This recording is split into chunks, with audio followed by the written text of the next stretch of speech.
Meters from Beijing's Forbidden City, the economic might of today's China is easy to see.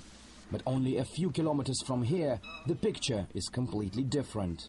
In some ways, the modern-day China resembles the Soviet Union. Just like in the last days of the USSR, billions are being spent on military needs. And despite the seeming economic prosperity, the gap between the rich and the poor is simply striking. In the last year alone, the number of poor in China has hit 250 million. But instead of addressing daunting poverty issues, Beijing is having to buy new weaponry and investing billions into producing its own. You have a large arms budget. China's is now the second largest in the world at $106 billion.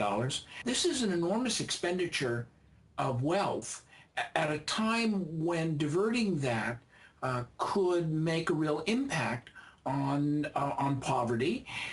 And it's also happening at a time when there's an economic slowdown that is happening throughout Asia. The same applies to India, which last year was the world's leading weapon importer, including an eye-watering $20 billion worth of French fighter jets. This is why Washington's return to Asia policy, from selling weapons to holding joint war games in the region, is deeply troubling countries here, especially China. The U.S. wants full-spectrum dominance in the region, and it wants to project its military power to everyone concerned, especially China. I think the U.S. may not be headed for a direct military confrontation with China at the moment, but the U.S. wants to contain China, wants to encircle China and keep it subservient to U.S. dictates. This situation draws historic parallels with the Cold War, say experts. Many still sure that the huge arms race in the 1960s between the United States and the USSR was Washington's tactic to sabotage the Soviet economy.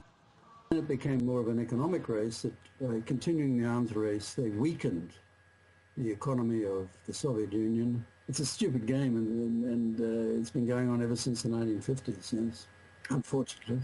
And you were the victims, and I think China will, to some extent, is a victim too. Historians agree the collapse of the USSR was caused by many factors, and the gulf between rich and poor as the economy sank was just one of them.